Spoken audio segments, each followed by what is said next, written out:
Good morning, YouTubers, philosophers, world game players. So, what I've been covering in the last two, three videos is once again the 4D meme. 4D as in the fourth dimension. Sometimes I hold up this book by Linda Dalrymple Henderson. It's a modern art book, award winning. And Fuller's in it a lot, just like he's in The Pound Era by Hugh Kenner, a central figure of the 20th century, born in the 1800s, lived till about 1983, and hardly touched in current curricula. And what I've been up to is saying, well, it's not because the 4D stuff was crackpot. Actually, that makes plenty of sense. And once you've established the language game that he's using, a lot of the other stuff clicks into place as well, such as the volumes and so on. Now, David Koski has been pretty strong in picking low-hanging fruit. He's a union pipe fitter in Minnesota, actually on his way to, I think, the Southwest at the moment for a job there. But he was one of those who figured out that the ratio of the VE, as Fuller called it, to the icosahedron was the same as the ratio of the S module to the E module, and we call that the S factor. And there's lots of interesting math there. So there's both an established sort of body of literature and then promising directions where it's been going. So is there any reason not to pick up on this stuff and use it, say, in the universities? Maybe part of a philosophy curriculum. And I think, yes, there's a reason that this stuff is kept sort of oppressed or suppressed, and that's because Fuller wrote some things that are scary to people. He didn't keep out of geopolitics like you're supposed to if you're a good doobie. You're supposed to leave that to the leaders or whatever. He was not good at leaving things to leaders. He was a self-appointed leader, a thought leader, and so he got into everybody's business. He talked about banking and stocks and bonds and treasuries, and so he was all over the map. And if you're a specialist and if you're really good at, say, linear algebra or JavaScript or machine learning, it gets scary when you're suddenly out of your depth. Now, what I'm scrolling through here is stuff about the UN ban treaty, which at this point in time has been signed. I mean, it's a real treaty, but will the states ratify it? So it has to go back to the different states, and some have signed it and some haven't. Of course, the nuclear powers haven't signed it. We're hoping for a world where we gradually realize we don't need these things because we're all on the same side. Humans are not fighting; they're fighting to preserve the integrity of their spaceship, and that they could waste resources, time, money, lives just going at each other seems ridiculous looking back. We don't admire ourselves for that. That was ugly. And coming up right now is this whole business with squeezing Iran with lots of sanctions and all this stuff. And here in Oregon, we have a history of being friendly with Iran. We have this Iranian festival in 2009, and it was all about the friendship between Oregonians and Iranians.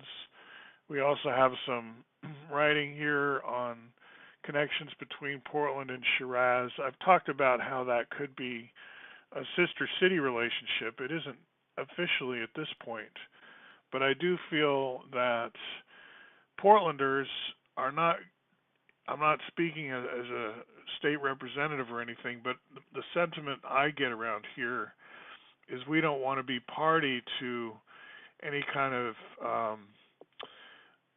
mob attack, even sanctions-wise, on another country.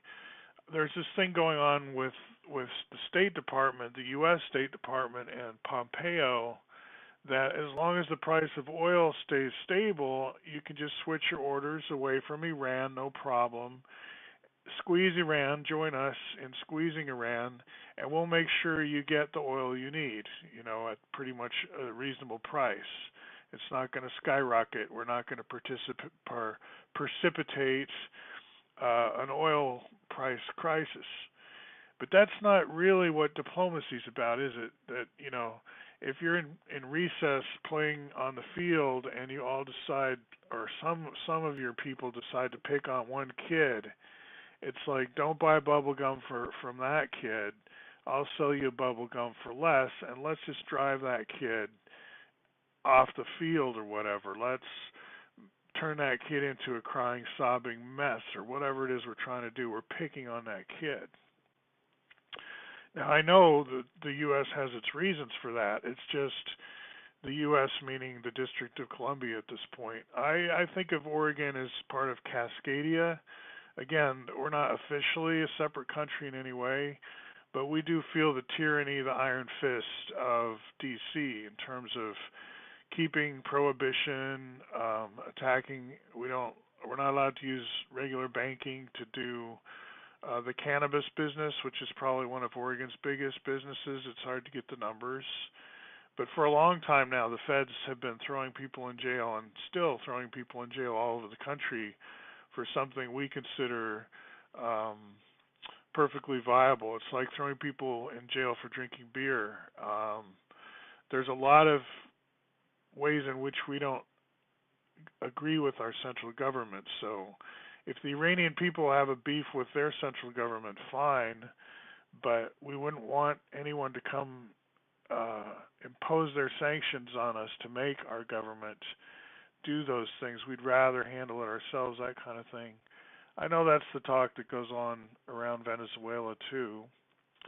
So as an Oregonian, I don't want to look back and say I was part of the backstabbing that went on. And it's like, oh yeah, you can buy me off with cheap oil, and in the name of cheap oil, I'll get on board with some bullying and bring Iran to its knees. I think the bigger picture is the movement to end the dominance, the threat of those who say, if you don't do what I tell you, we have nukes and you don't. So bow down before me. I am God.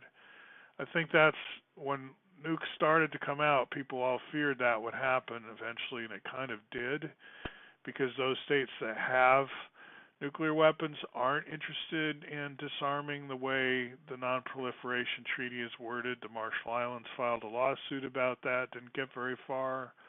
They were another victim of nuclear attack. So here in Oregon, I would say we're not on the same page, and shout out to Iran. Hang in there. Venezuela, whatever. It's not really about the politics as much as just there are other ways to solve problems besides making a lot of people die, not through even just overt violence, but through, hey, you can't have any medicine, you can't have chemo, you can't have, all the things of modern life. You're going to be denied that because we have the power to strangle you.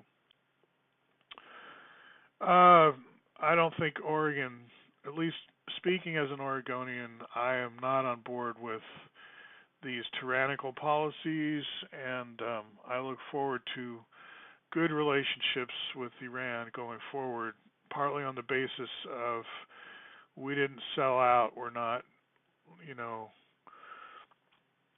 going to be ugly the way Europe is being, or we're trying not to be, but seems to be.